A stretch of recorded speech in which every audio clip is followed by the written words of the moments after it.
días a todos.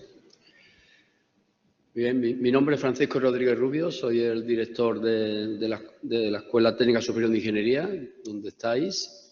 En nombre de la escuela, para mí es un gran placer daros la bienvenida a estas 13 jornadas ibéricas de infraestructuras de datos espaciales, cuyo lema es, como tenéis ahí, ¿no? La experiencia y evolución tecnológica acercando la infraestructura de datos espaciales a la ciudadanía, las cuales se enmarcan dentro de lo que todo es la información geográfica, la digitalización, donde las técnicas de ingeniería de datos, la inteligencia artificial o la computación en la nube están irrumpiendo en todos los ámbitos actualmente, ¿no?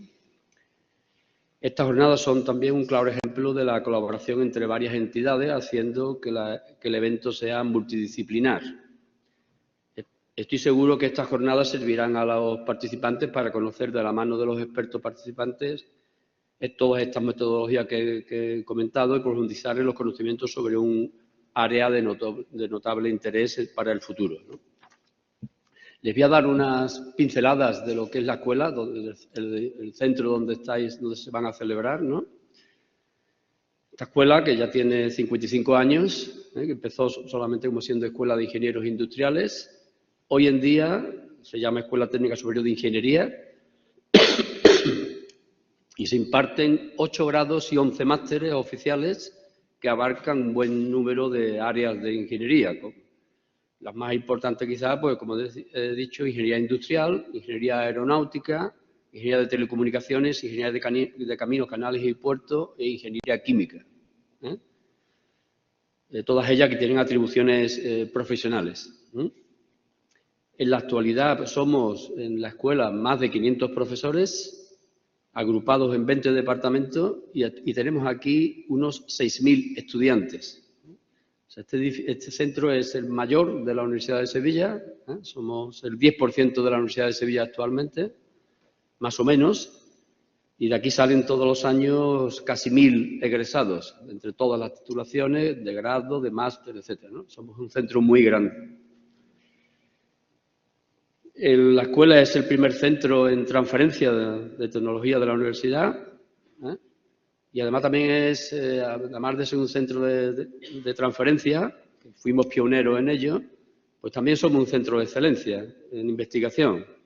Como se puede ver, por ejemplo, actualmente se utiliza mucho, por ejemplo, el ranking de Shanghái, ¿no? Pues en ese ranking la universidad está en el puesto 500, más o menos, por ahí. Sin embargo, la escuela, o por lo menos muchas de las áreas de la escuela, porque hay 2 o 3 áreas, como por ejemplo automática, robótica, electrónica, que están en el puesto 75 del ranking de Shanghái, ¿no? Y somos, en muchas de estas áreas, somos los primeros de España y estamos, evidentemente, como el número dice, muy bien situados a nivel internacional, ¿no?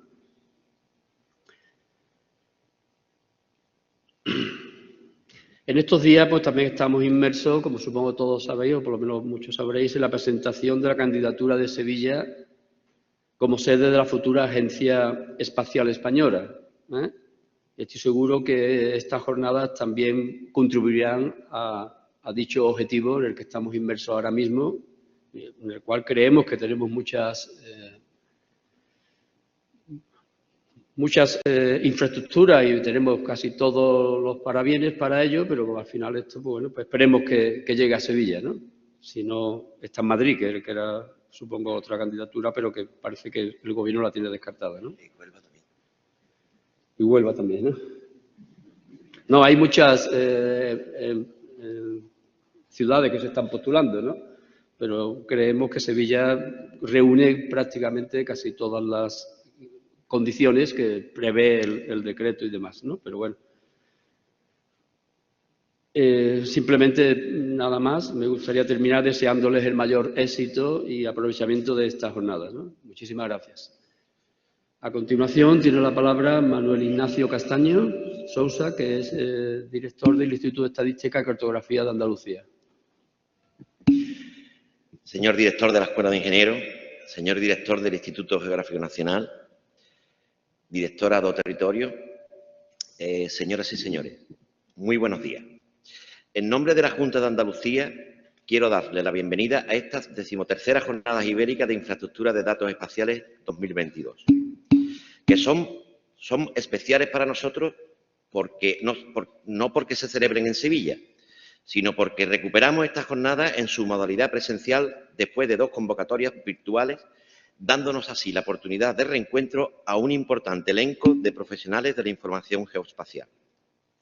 A los que militamos en la interoperabilidad, nos importa menos lo presencial y en estos 2 años de distancia obligada hemos innovado en métodos de trabajo que han sido realmente productivos. Pero hay que reconocer la capacidad de este encuentro para compartir experiencias y construir redes de conocimiento.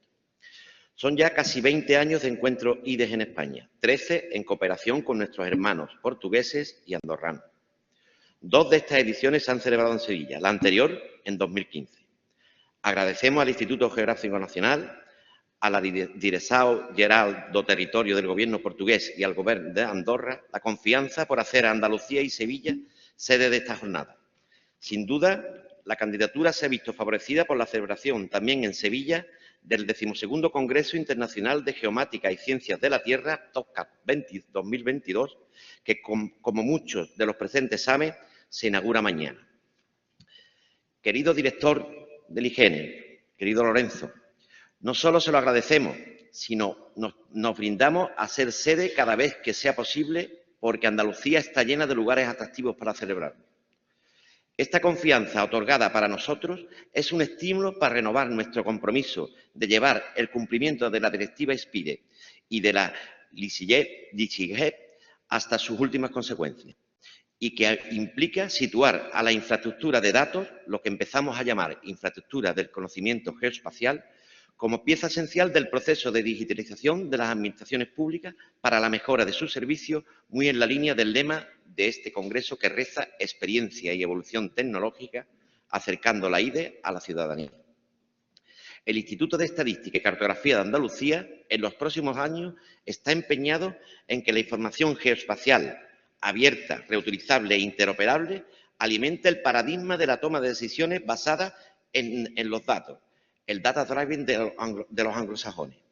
Nuestro nuevo plan estadístico y cartográfico de Andalucía tiene entre sus objetivos estratégicos la construcción de infraestructuras de datos con capacidades analíticas que alimenten herramientas de inteligencia de gobierno al servicio de la toma de decisiones, no solo para las administraciones públicas, sino además de los agentes económicos y del conocimiento de la ciudadanía en general. Las expectativas que han levantado estas 13ª GIDES son muchas. Hay más de 360 inscritos en modalidad presencial, 250 online. Se han presentado 80 comunicaciones, se han organizado 7 talleres y escucharemos a voces autorizadas en la materia. Sin temor a equivocarnos, podemos decir que estas GIDES ya son un éxito, fundamentalmente por el esfuerzo que la comunidad IDE ha hecho por poner su talento al servicio de este gran proyecto colectivo que son las infraestructuras de datos espaciales. Solo nos queda rematar la faena durante estos 3 días, que espero y deseo respondan a esas expectativas que hemos creado. Mi agradecimiento al comité organizador, personal del Instituto Geográfico Nacional, de la Direção Geral do Territorio, del Instituto de Estadística y Cartografía de Andalucía y, por supuesto, de la Escuela de Ingenieros, por el esfuerzo por llevar a buen puerto esta convocatoria. Querido Francisco, gracias por ofrecernos su sede para celebrar esta jornada. Y a todos los presentes, presenciales y virtuales, que no veo. Gracias por acudir a la convocatoria y, por supuesto, bienvenido a Andalucía. Bien, muchísimas gracias. A continuación vamos a escuchar un vídeo de Fernanda do Carmo, directora de Direção General de Territorio, do Territorio. Excelentíssimo Sr. Diretor da Escola Técnica Superior de Engenharia da Universidade de Sevilha, Dom Francisco Rodrigues Rubio, Excelentíssimo Sr. Diretor do Instituto de Estatística e Cartografia da Andalucía, Dom Manuel Inácio Castanho Sousa, Excelentíssimo Sr. Diretor-Geral do Instituto Geográfico Nacional de Espanha e Presidente do Centro Nacional de Informação Geográfica, Dom Lourenço Garcia Ascenso. caros participantes na Jornada Ibérica de Infraestruturas de Dados Espaciais 2022. As Jornadas Ibéricas de Infraestruturas de Dados Espaciais resultam de uma parceria já de longa data entre a Direção-Geral do Território de Portugal, o Instituto Geográfico Nacional de Espanha, através do seu Centro Nacional de Informação Geográfica, e o Governo de Andorra.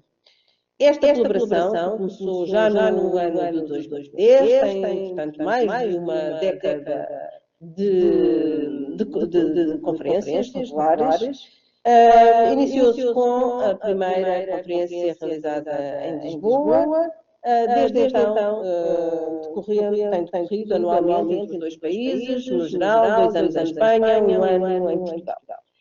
Este ano estamos a tornar o modelo de conferência presencial, depois, por razões de todos conhecidos, em 2020 e em 2021 não foi possível encontros presenciais. Portanto, congratulo com este retorno às conferências presenciais, que nos permitem, de facto, ter o contacto direto com muitos colegas desta área de atividade e lamento eu própria não poder estar neste encontro presencial, neste início da conferência, uma vez que por razões profissionais, enfim, a esta hora estarei, a esta hora em que terão esta apresentação, estarei fora de Portugal, em compromissos da Direção-Geral do Território, no âmbito de reuniões de diretores gerais da União Europeia. Neste início da conferência, quero apenas tecer 2 notas em torno do tema que escolhemos em conjunto. Portanto, o tema é a experiência e evolução tecnológica, aproximar as infraestruturas de dados espaciais dos cidadãos. É um tema que consideramos muito pertinente e oportuno. É um tema em torno da evolução, do desenvolvimento tecnológico e no momento em que esta transição tecnológica é muito profunda e acelerada, é-nos muito caro discutir aqui durante os próximos dias questões críticas em torno daquilo que são os impactos da tecnologia nos nossos métodos de trabalho, nas nossas formas de trabalhar e nas capacidades acrescidas que dá para o processamento de dados e para a produção de informação geográfica. Efetivamente, temos hoje novas capacidades que nos são dadas pela possibilidade de tratamento de grandes volumes de dados, que nos são dadas pela possibilidade de introdução de algoritmos de inteligência artificial nos processamentos de dados e também pelas novas capacidades que a computação, o concurso atual nos permite em termos de gestão e de produção de informação. Mas todo este desenvolvimento tecnológico, todas estas novas capacidades, têm que ser ponderadas, têm que ser devidamente refletidas, tendo em conta aquele que é o último consumidor desta informação, são os cidadãos, ou que são as empresas que, enfim, depois produzem e disponibilizam produtos aos cidadãos. Portanto, esta questão determinante da forma como o cidadão se articula e se aproxima das infraestruturas de dados espaciais é uma questão crucial. É uma questão crucial porque, enfim, determina a forma como prestamos o serviço público, enfim, que é o objetivo da administração pública, como a forma como produzimos, como as empresas produzem informação e produtos de interesse para os cidadãos. Portanto, esta questão da consideração do cidadão no centro de toda esta atividade, tendo em conta que há uma grande diversidade nas pessoas, que os grupos etários, o grupo etário, os contextos socioeconómicos, os contextos territoriais, influenciam e, em alguns aspectos, determinam a capacidade do cidadão de aceder à informação geográfica e de incorporar nas suas decisões que lhe trazem qualidade de vida e bem-estar, é muito relevante, porque a equidade entre as pessoas é determinante e a coesão territorial é também determinante de todo o trabalho que fazemos. Portanto, esta era a nota que queria deixar sobre o lema da conferência. Para além disso, quero apenas fazer uma referência muito breve à vitalidade da própria conferência, referindo as 82 comunicações que temos programadas para os próximos dias, mais de 8 dezenas de comunicações, é um sinal, de facto, dessa vitalidade, desse interesse, dessa relevância, destas jornadas para as comunidades técnicas e científicas que trabalham no domínio da informação geográfica. Quero também fazer aqui a ponte com as duas conferências com oradores convidados, que vão decorrer já de seguida, para mencionar a primeira conferência, que será preferida por José Alreda, catedrático de Geografia Física da Universidade de Sevilha, e que vai abordar matérias relacionadas com a informação georreferenciada e estatística, e a segunda conferência, preferida por Leia Bodossian, secretária-geral e diretora executiva do Eurogeográficos, a quem saúdo vivamente e que nos falará sobre o futuro da informação geográfica na Europa. Enfim, que lançará aqui o mote para muitas das discussões, certamente, que serão efetuadas no decorrer depois do evento. Por fim, quero agradecer toda a colaboração do Instituto Geográfico Nacional de Espanha e do seu Centro Nacional de Informação Geográfica, a colaboração com a Direção-Geral do Território na organização destes eventos. Quero agradecer também ao Comitê Científico e à Comissão Organizadora da Conferência o trabalho, o empenho e o esforço que colocou na seleção, na organização e na seleção das comunicações. E, portanto, agradecer a todos os presentes a participação e o interesse que demonstram nestas temáticas. Espero que a conferência vá ao encontro das expectativas de todos e, mais uma vez, muito obrigada por participarem neste evento. Muitas graças. Santíssimo Senhor Diretor da Escola Técnica Superior de... Muchísimas gracias. A continuación tiene la palabra Lorenzo García Asensio, que es director general del Instituto Geográfico Nacional y presidente del Centro Nacional de Información Geográfica. Cuando quiera.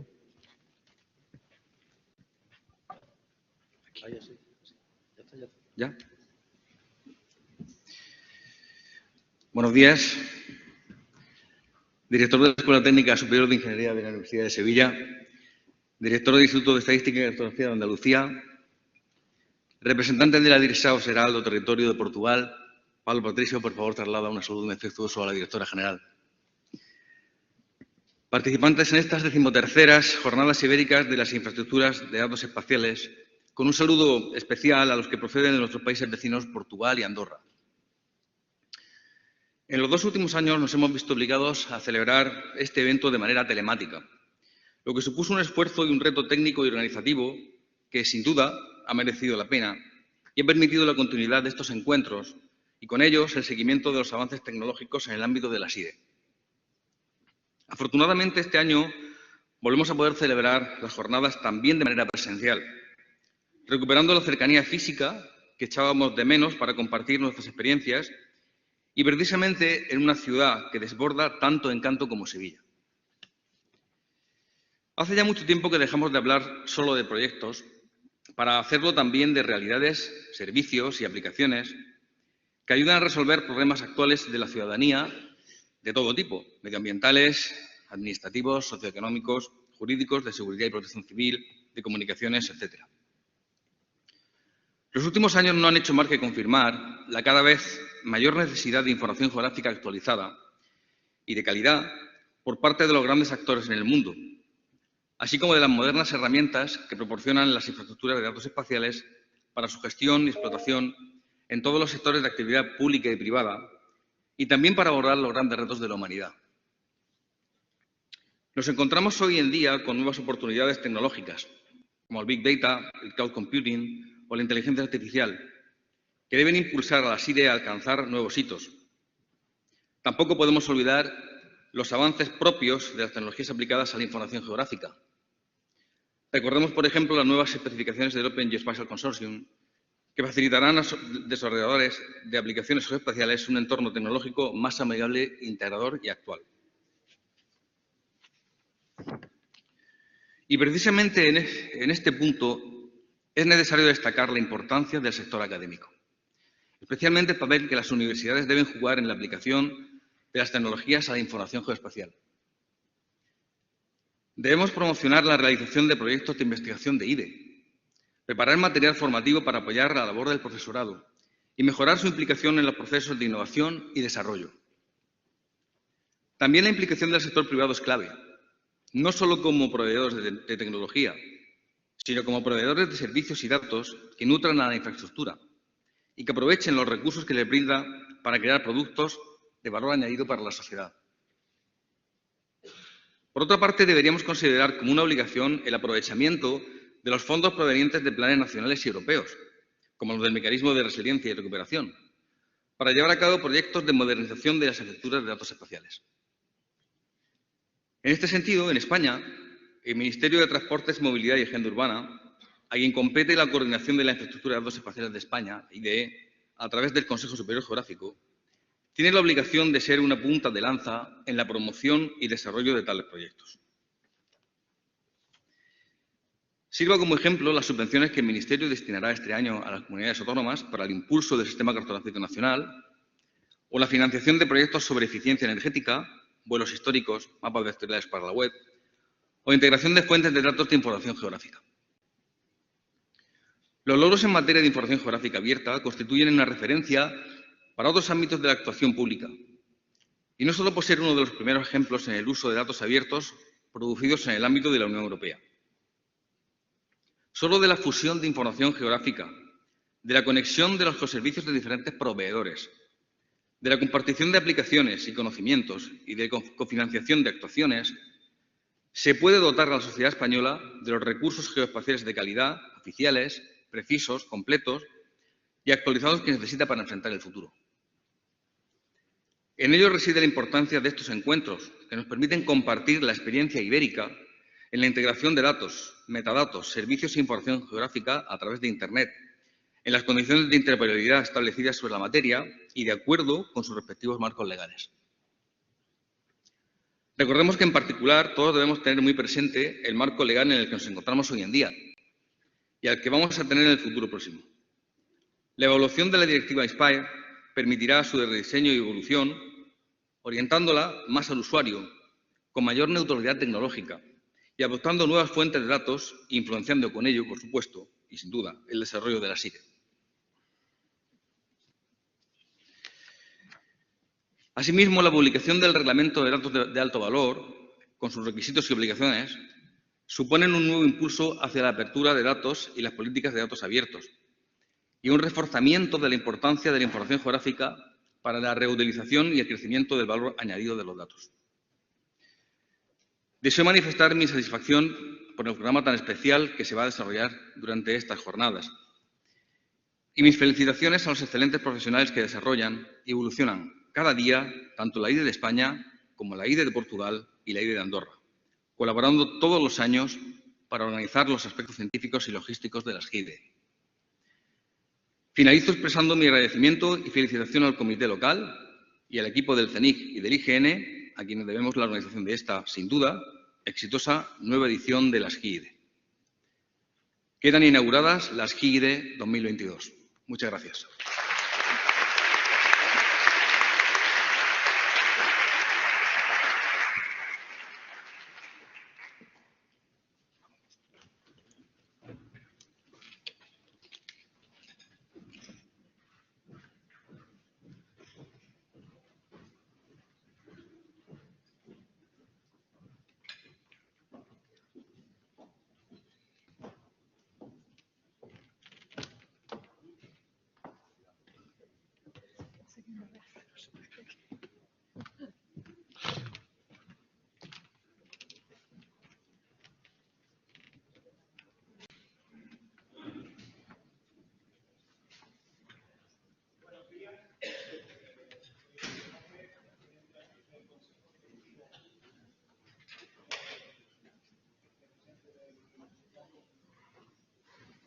¿Tengo que hacer? Sí. Buenos días, soy Emilio López, presidente del Consejo Directivo de la Infraestructura de Información Geográfica de España. Gracias por la inauguración. Y vamos a empezar con la primera sesión, que son las conferencias invitadas. En primer lugar, tenemos a José Ojeda Zújar, catedrático de Geografía Física de la Universidad de Sevilla, que nos va a dar una charla sobre la integración espacial en estructuras de teselas multiescalares para la geoinformación estadística, una necesidad y diferentes soluciones aplicadas. José, cuando quieras.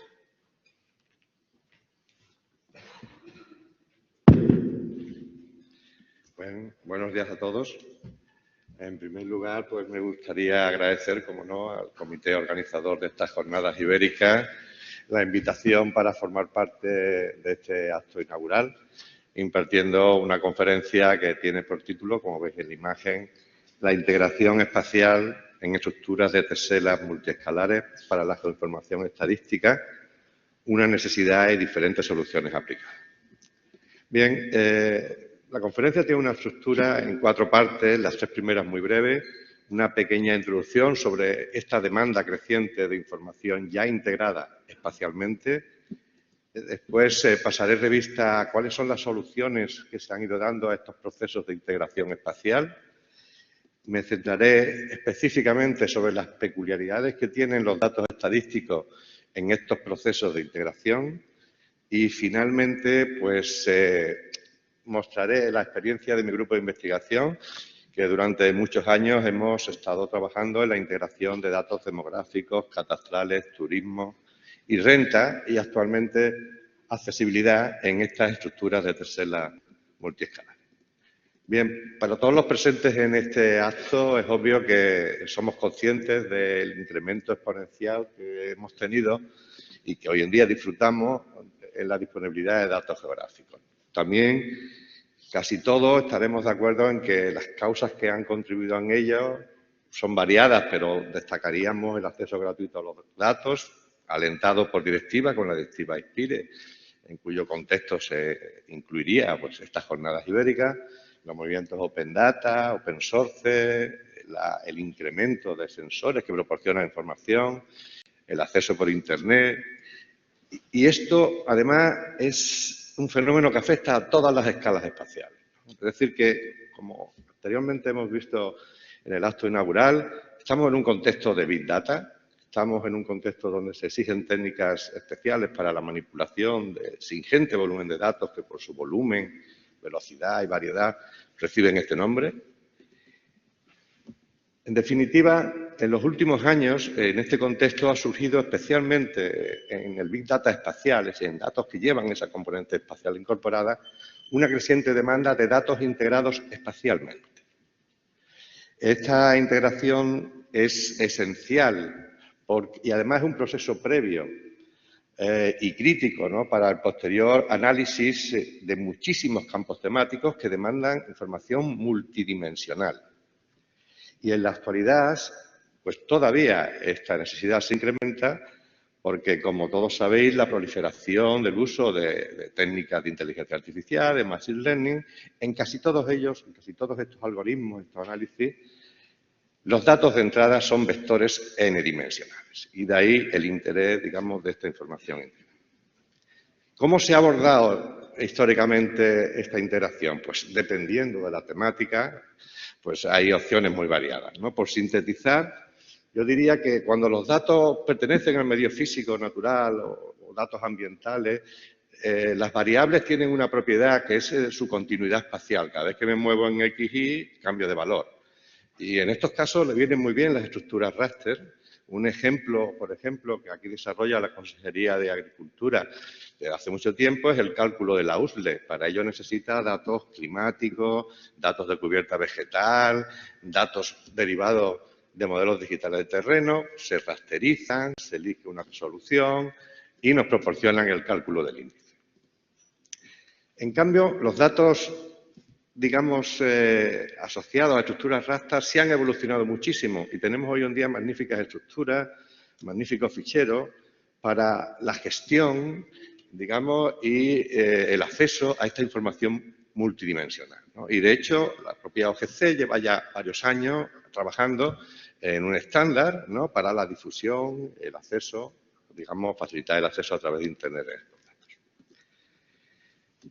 Los datos socioeconómicos, demográficos y estadísticos tienen un perfil totalmente diferente. Generalmente, para su difusión, se suelen utilizar unidades administrativas, poligonales, desde el Estado hasta las sesiones censales y, en el caso europeo, las clásicas NUTS, ¿no?, que todos conocemos y que hemos utilizado de Eurostat.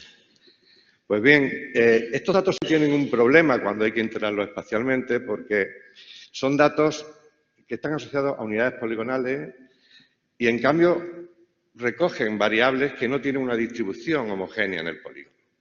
¿Eso a qué conlleva? Pues a muchas disfuncionalidades. Desde el punto de vista visual, que son obvias porque el tamaño de los polígonos es una variable visual muy potente, ¿no? De tal forma que esa falta de consistencia entre continente y contenido hace que cuando el análisis que hagamos participe la componente espacial, sí, el tamaño del polígono nos genere problemas. De tal forma que hay que utilizar técnicas para corregirlo, ¿no? En este caso, veis como las sesiones censales, si las limpiamos un poquito y las dejamos asociadas, digamos, a núcleos residenciales donde reside la población, pues tienen una mejor adecuación geométrica a la variable que representan.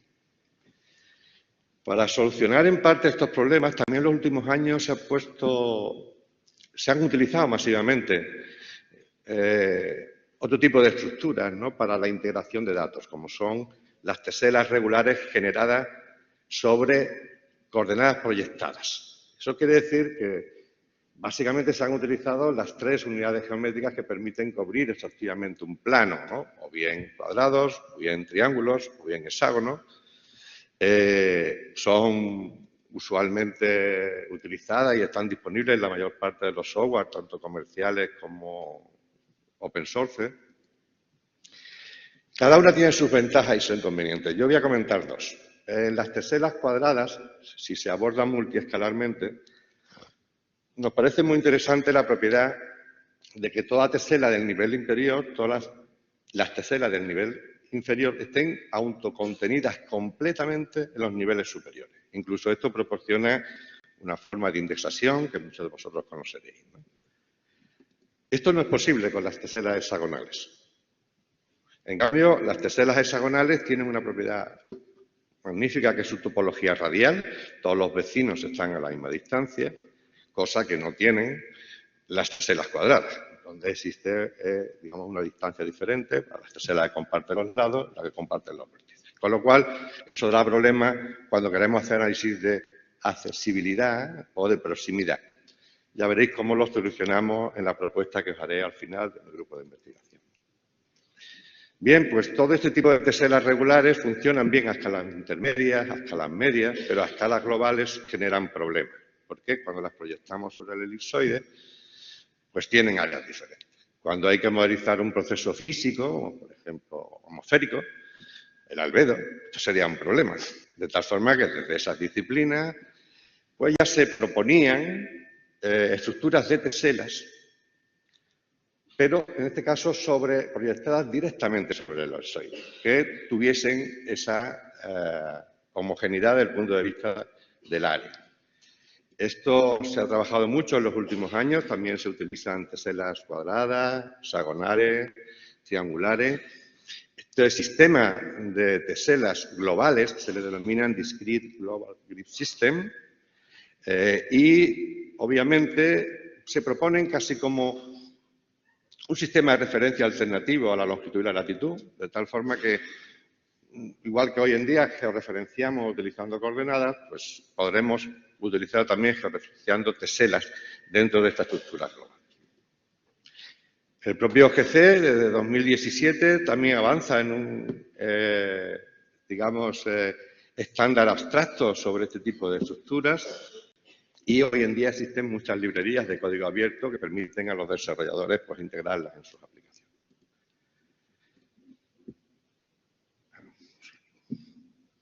Se ha quedado colgado un poquito el ordenador. pasando página.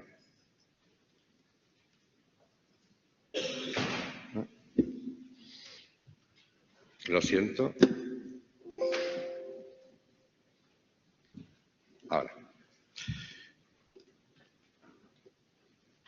Bien, estábamos aquí. Lo hemos recuperado. Bien, el tercer punto de la conferencia se centraba sobre las peculiaridades de los datos estadísticos.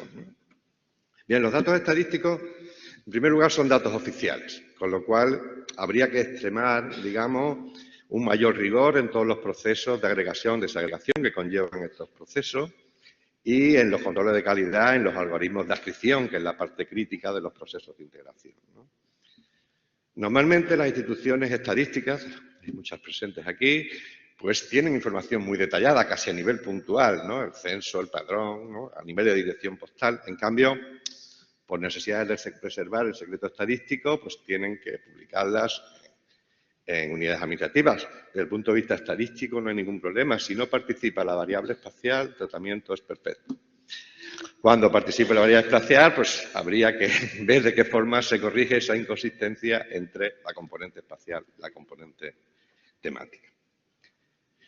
También, desde hace tiempo, se están utilizando teselas regulares sobre superficies planas y sobre coordenadas proyectadas. Y en estos casos, pues habría que extremar los procesos de adscripción, como decía anteriormente. Los procesos de adscripción son complejos y dependen mucho de las características geométricas de los datos de partida. Por ejemplo, las instituciones estadísticas poseen información detallada, suelen utilizar procesos que se llaman bottom-up y la integración en rejillas, desde el punto de vista espacial, no genera ningún problema, solamente hay una relación topológica entre punto y tesela, de inclusión, ¿no? En cambio, cuando la variable de partida es una variable poligonal y queremos hacer un tratamiento donde participe la componente espacial como mapa de densidad, aquí tenéis las sesiones censales para hacer un mapa de densidad, pues esto genera problemas. Se suelen utilizar entonces técnicas que se llaman top-down, scaling, normalmente son técnicas asimétricas que utilizan una variable complementaria, en este caso los usos de suelo del SIOSE, para generar la rejilla de densidad de 1 kilómetro. Bueno, si queréis información adicional, pues podéis consultar esta magnífica publicación, ¿no?, del BBVA sobre este tipo de procesos. Y por último, también las instituciones estadísticas tienen que garantizar el secreto estadístico, ¿no? Para eso existen diferentes técnicas que perturban o no perturban los datos originales. No voy a centrarme en ellos porque hay inmediatamente una comunicación que se centra sobre estos aspectos. Y me voy a centrar, pues, bueno, algunas experiencias de este tipo de teselas ya existen a nivel europeo. La Agencia de Medio Ambiente, pues, publica muchas de sus variables utilizando la malla europea, que es una malla proyectada cuadrada sobre la proyección Lambert equiárea, ¿no? También, para los datos estadísticos, pues, el Foro Europeo de Geoestadística, pues, adoptó esa malla europea. Es por lo que el Instituto Geográfico Nacional, pues, publicó el censo en la malla de 1 kilómetro y un volumen importante de datos publica el Instituto de Cartografía, el IECA, Instituto de Estadística y Cartografía en Andalucía, con una cuadrícula, una tesela de 250 metros. Bien, y por último, la última parte voy a dedicar un poco a que veáis un poco cómo hacemos esto, ¿no? Cómo lo hemos intentado hacer en mi grupo de investigación durante muchos años, ¿no? Es un proyecto de largo recorrido, digamos, nosotros tenemos que integrar muchos datos de muchas fuentes diferentes casi siempre y eso nos ha obligado a tener que optar muchas veces por este tipo de integración en teselas, ¿no? De los muchos proyectos hay 2 que estamos ahora mismo en curso, donde la estamos utilizando. Me interesa resaltar este INDALO, en el que participa también la Consejería de Agricultura y el de LifeWatch, porque a la Universidad de Sevilla nos encargaron generar indicadores de presión antrópica sobre playas y ecosistemas costeros. Y para eso hemos tenido que integrar muchísima información, ¿no? De hecho, si queréis consultar un poquito la parte más técnica, en la que yo no voy a entrar, podéis consultar la tesis de un miembro de mi grupo de investigación, que se leyó el año pasado, donde se explica más pormenorizadamente la plataforma cloud que tuvimos que crear con una estructura de microservicios para poder procesar en paralelo el volumen de información que generaban los procesos de adquisición. Bien, nosotros proponemos una estructura que se llama rejilla multiescalar asimétrica. Digamos, es una estructura que se basa en coordenadas proyectadas, es multinivel y en este sentido tiene una serie de características. Primero, la rejilla está definida matemáticamente, no tenemos que tener almacenada en nuestra base de datos. Se define pues, por un fichero JSON donde aparecen los niveles escalares, la resolución de cada uno de ellos. Tienen que tener la característica que nos interesa y es que todos los niveles inferiores estén autocontenidos completamente los niveles superiores. Y, obviamente, tienen como origen la rejilla europea para ser la consistente con el resto de mallas que se publican. La rejilla se llama asimétrica porque es asimétrica desde el punto de vista espacial. En este caso, si una tesela no colisiona con la componente espacial de una variable, ni siquiera se consigna. Esto no se podría hacer con estructuras raster, porque la propia estructura matricial, digamos, del raster nos obligaría a tener que incorporar un no-data en las celdillas, ¿no? Y se llama asimétrica desde el punto de vista temático porque al final, con todo el proceso de incorporación de variables, una celdilla puede tener 2 variables y otra puede tener 1000 variables. Entonces, en vez de optar por almacenarlos en tablas, en gestores de base de datos tradicionales, que nos obligarían también a todos los que no tienen datos meternos data, se ha optado por una función NoSQL del gestor de base de datos Progress, donde se utiliza una estructura JSON más laxa, es decir, las claves se almacenan clave-valor, y para ahorrar espacio, el nombre, digamos, de la variable se encripta con tecnología hash. Esta imagen de abajo sería el resultado del contenido de una tesela, por ejemplo. Sin duda, los procesos claves son los procesos de adscripción, muy dependientes de la información de partida. Para nosotros es fundamental esa estructura que he comentado anteriormente porque para nosotros no adscribimos las variables nivel a nivel, sino que todos los niveles funcionan conjuntamente. De tal forma que empezamos por los niveles superiores. Si una tesela es homogénea porque está ocupada por la totalidad de un polígono, ya no necesitamos registrar los niveles inferiores. Pasamos al siguiente nivel. Si una tesela comparte 2 polígonos, nos pasamos al nivel inferior y así recursivamente solamente concentramos la capacidad, la potencia de computación en los límites de los polígonos. Por otra parte, los procesos de adscripción que hemos utilizado son muy costosos computacionalmente porque estamos hablando de 7 millones de teselas para toda Andalucía, en el caso de resoluciones de 125 metros, casi 2 millones para los 250, y hemos integrado todas las variables que tenéis ahí. Estamos hablando de 5.000 variables asociadas a las teselas. Ya digo, un proyecto de largo recorrido, ¿eh? No pertenece este trabajo a un proyecto en concreto, ¿no?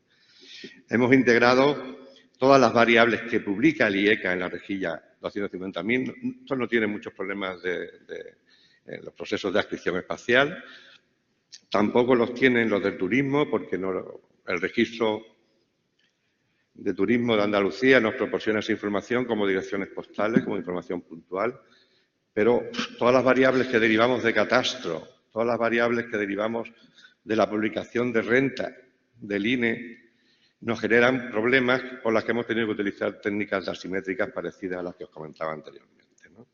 Os voy a poner el caso, por ejemplo, de cómo escribimos las rentas medias de la publicación del INE, ¿no? En principio tenemos las sesiones censales con la información de rentas medias. Lo primero que hacemos es intersectamos con la rejilla del IECA que nos dice dónde hay población, porque claro, nada más que puede haber renta donde haya población. En el caso de que la rejilla esté completamente en un polígono, se le asigna los valores medios de la sección, y en las zonas más complejas donde haya varias secciones que intersectan una tesela, utilizamos la información de catastro de edificios, que al tener los usos, seleccionamos los usos residenciales. Esos usos residenciales tienen el número de viviendas y lo siguiente que hacemos es, como conocemos la población total de la tesela, la distribuimos proporcionalmente al número de viviendas y el tamaño del hogar que estaban en la sección.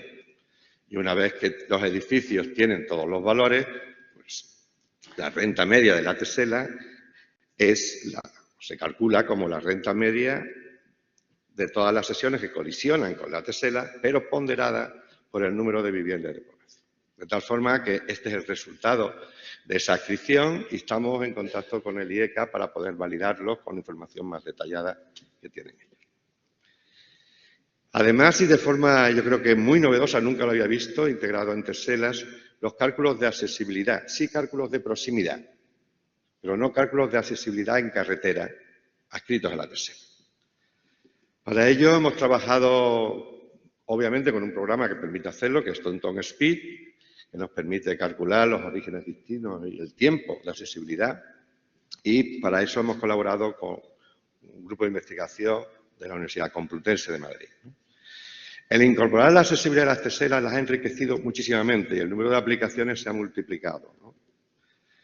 Lo que hemos hecho es calcular para cada una de las 220.000 TESELAS que contienen alguna variable, calcularle el tiempo de acceso en un día laborable normal a la línea de costa, para el programa este que os decía anteriormente, el proyecto Indaro, ¿no?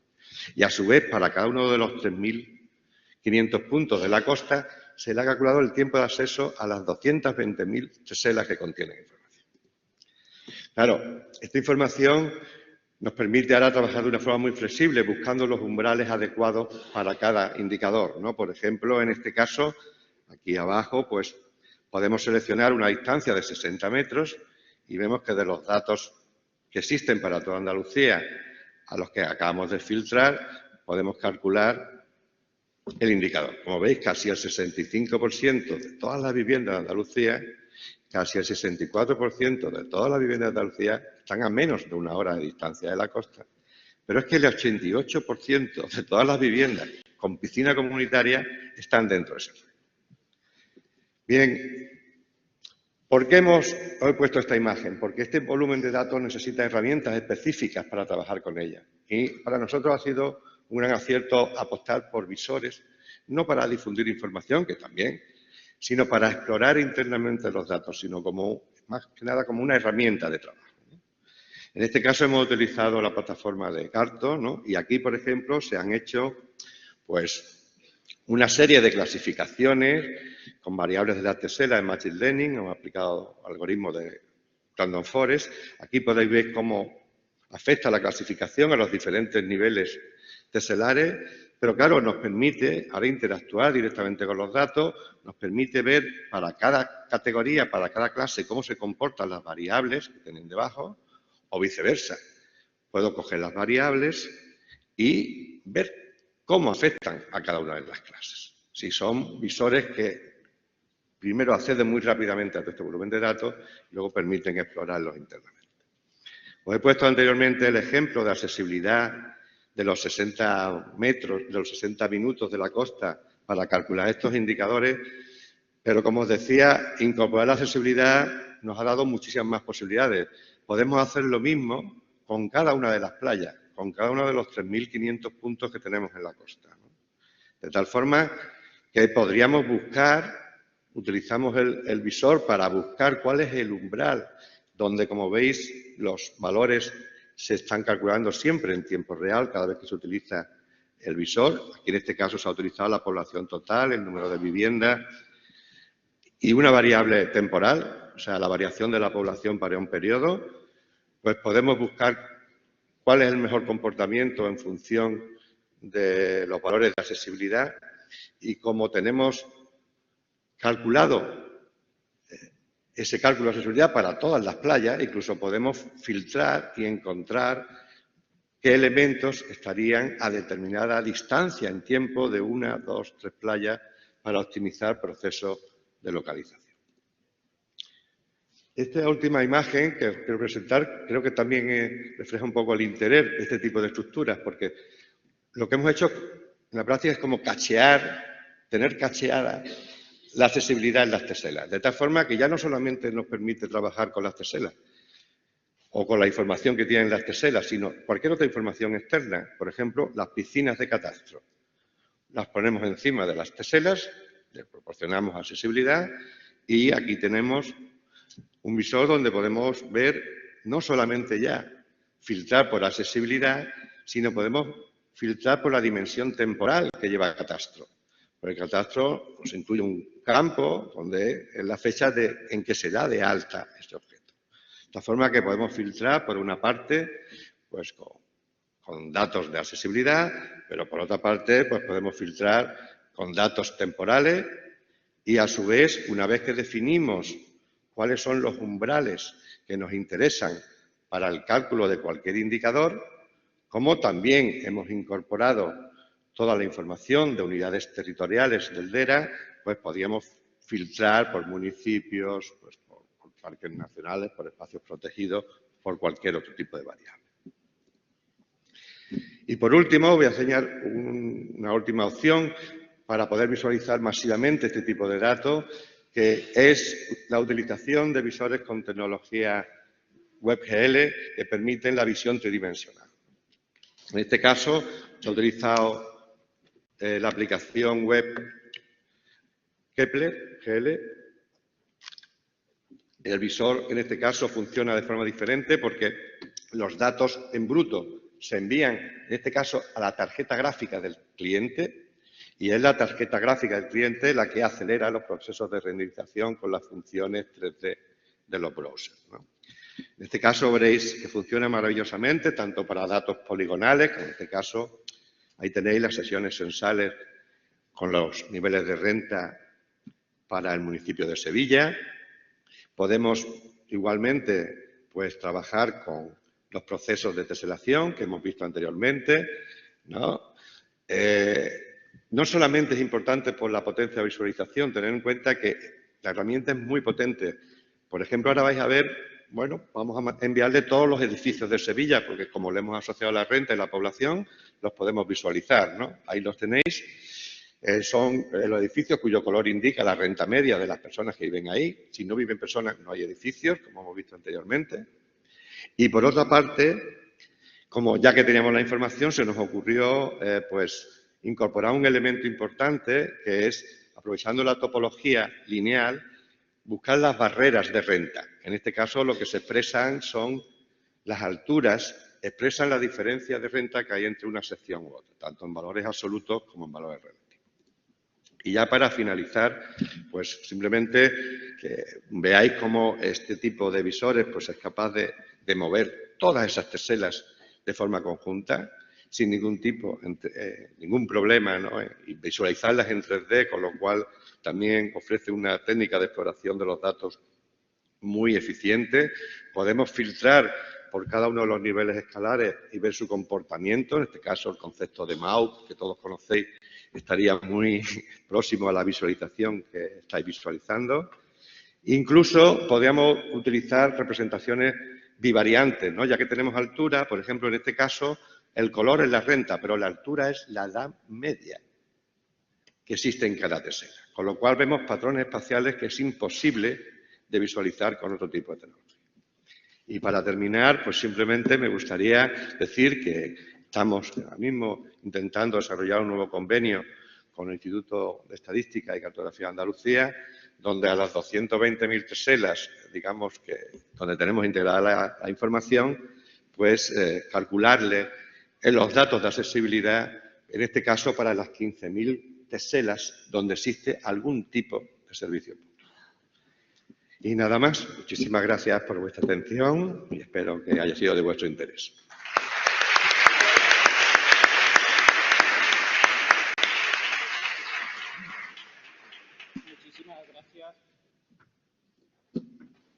Muchísimas gracias, José, por este súper interesante ejemplo y proyecto de integración de información geoespacial y estadística. Enhorabuena. Y a continuación, Lea Bodosian, secretaria general y directora ejecutiva de Eurogeographics, nos va a hablar del futuro de la información geográfica en Europa.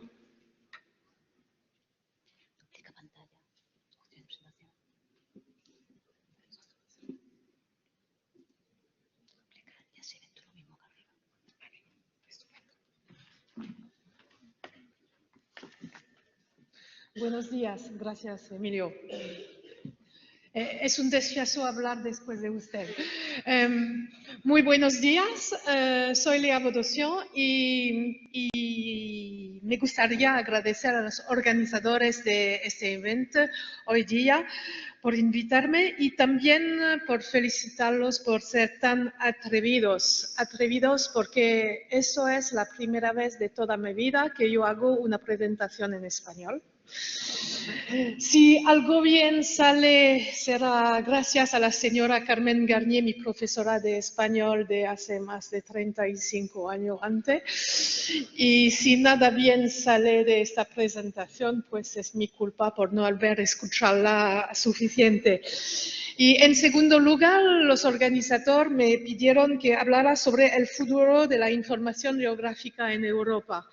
Y lo que aprendí yo durante 30 años de vida profesional es cada vez que tratamos de predecir el futuro, nada sucede como lo habíamos preparado. Pero tenemos que tratar de prepararnos. Y intentaré de estar a la altura de este doble desfiazo, pero si no me entienden por cualquier razón que sea, quizás mi español, por favor, griten. Puede ser que en esta sala no todos conozcan a Eurogeographics, la asociación que tengo el placer y el honor de representar hoy. Eurogeographics es la asociación que representa a todas las agencias nacionales de cadastro y de cartografía y los registros de la propiedad en Europa geográfica. En otras palabras, significa que nuestras membresía compone cerca de 40 miembros en 40 países y más de 60 socios en 40 países de Europa. Desde Islandia hasta Rusia, desde Noruega hasta Azerbaiyán, toda la Europa geográfica.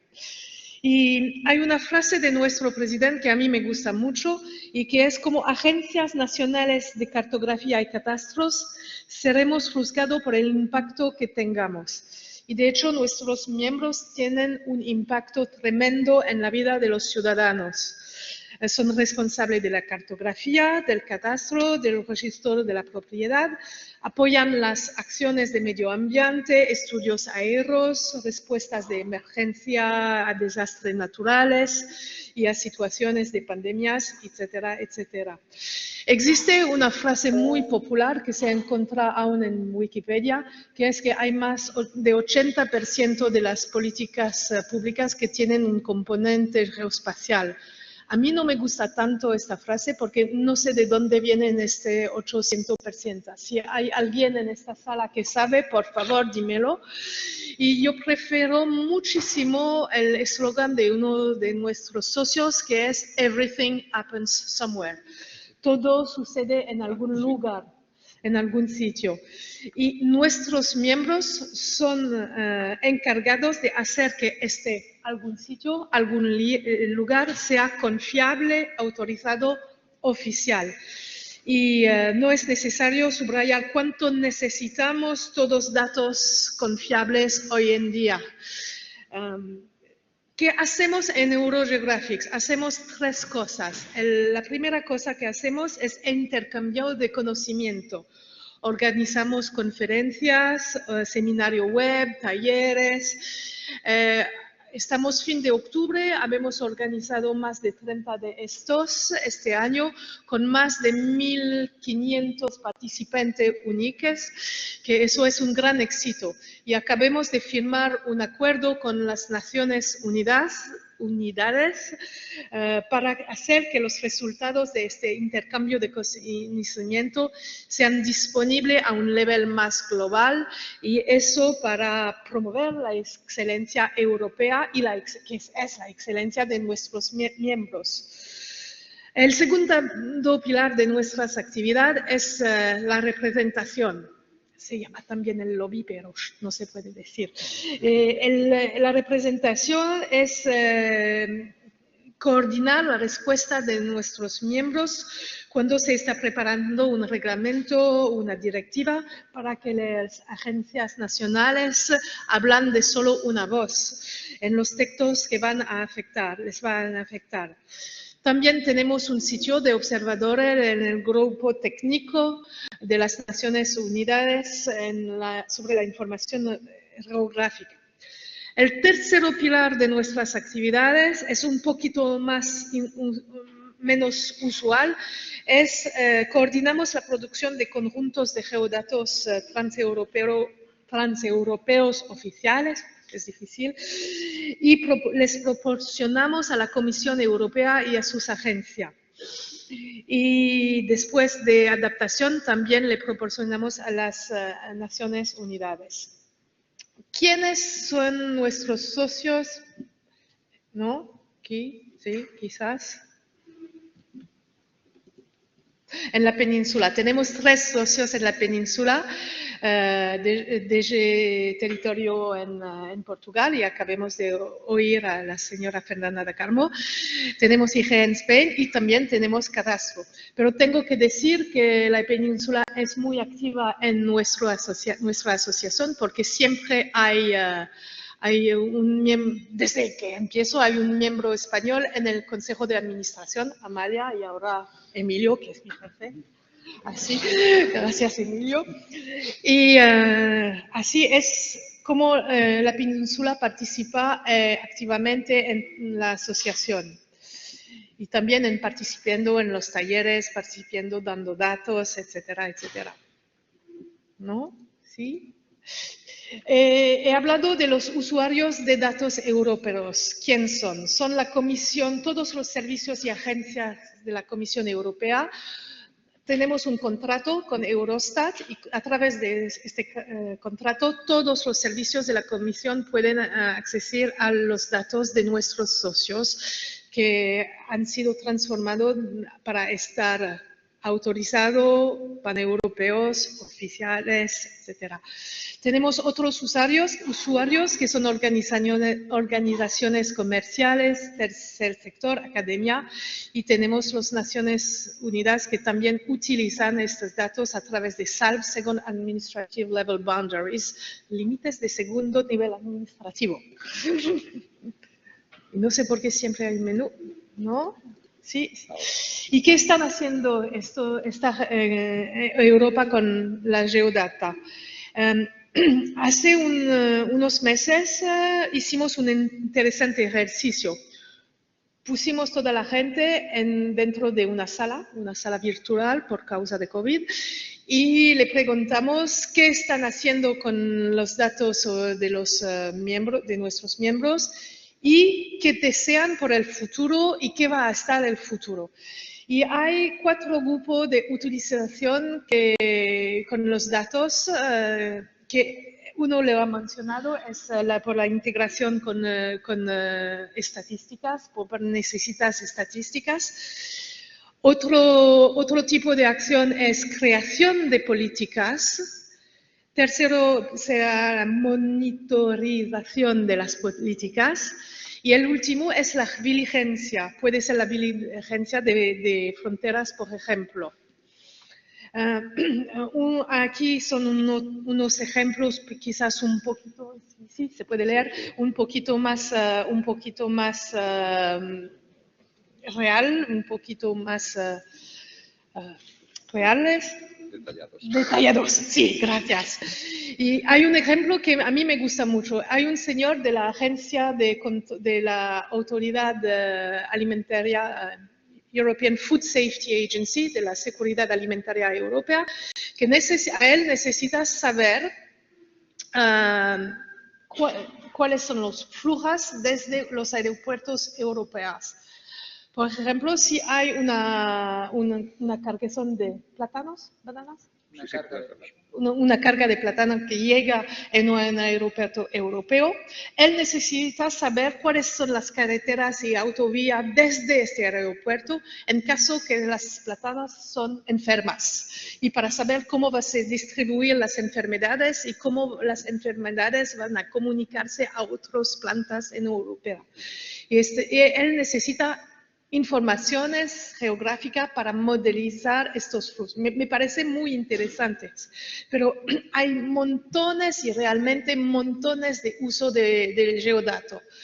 Hay otros ejemplos, en las Naciones Unidas necesitan geodatos para saber, para cruzar los datos sobre el tiempo y sobre la educación, para saber cuáles son los días en cuando los niños sufren demasiado del tiempo y cuándo son los días más eficientes para la educación.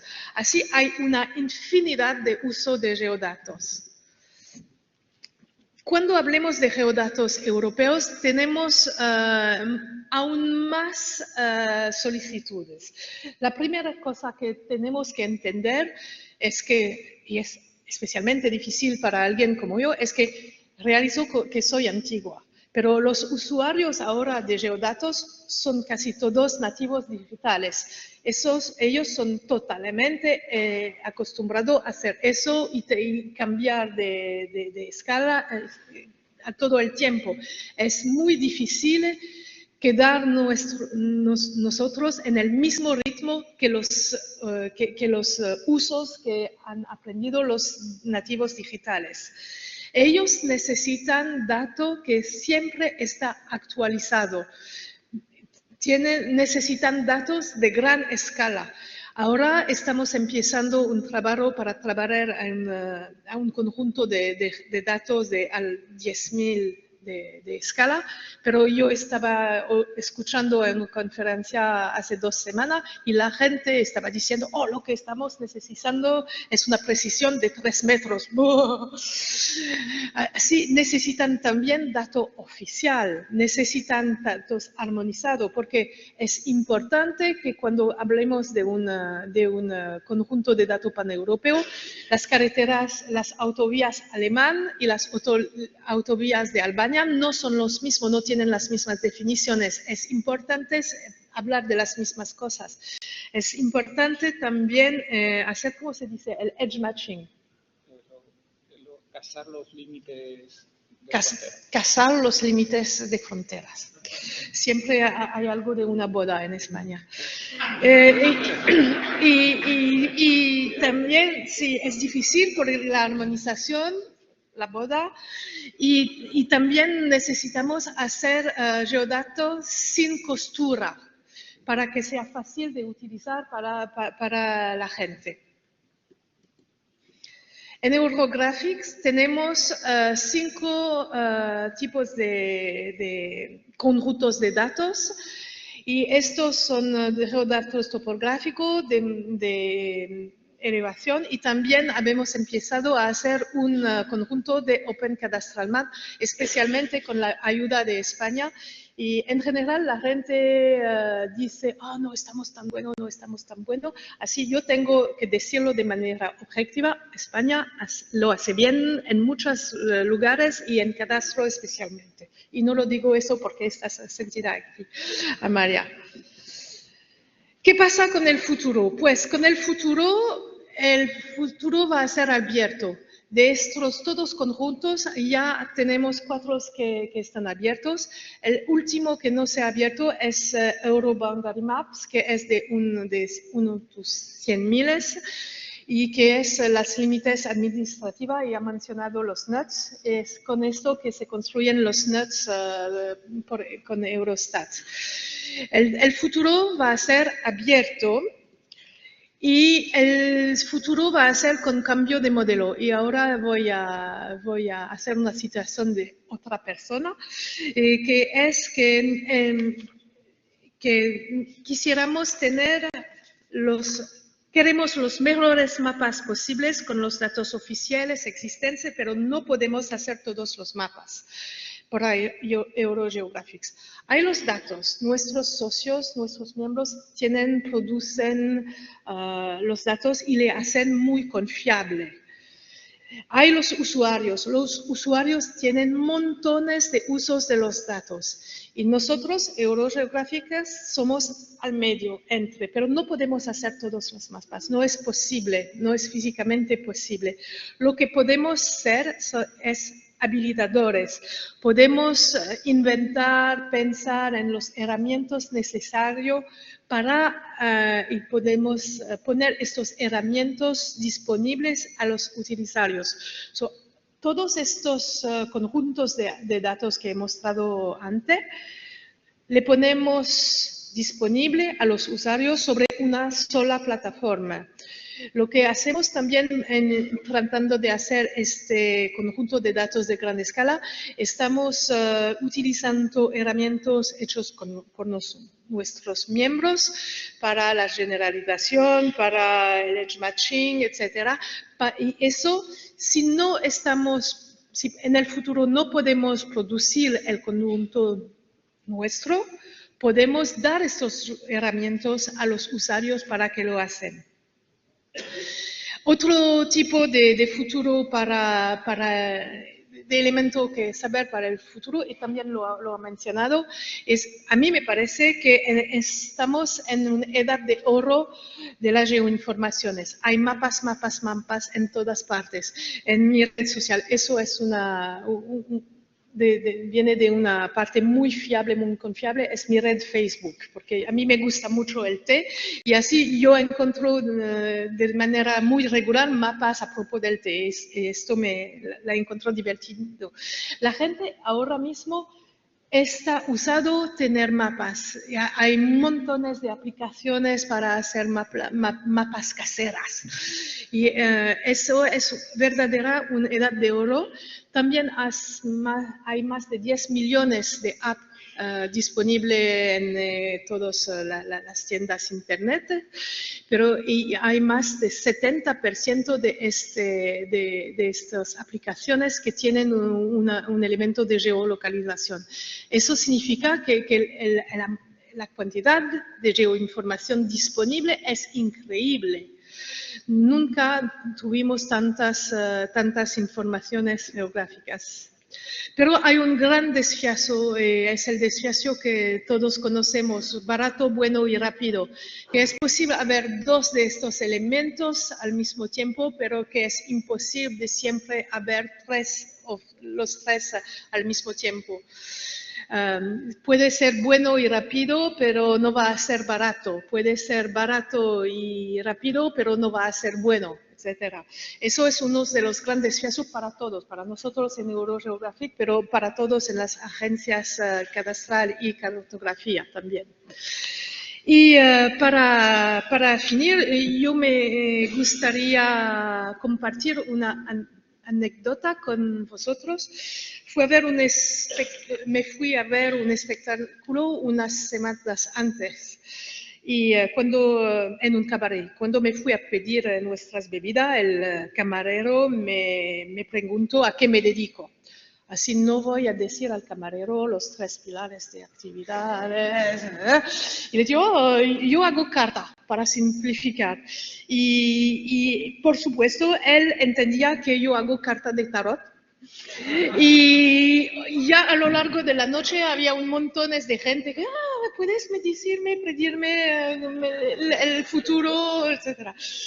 Hoy día yo he tratado de predecir un poquito, pero por favor no me pregunten que me voy entre más detalles. Muchas gracias por su paciencia con mi español y gracias.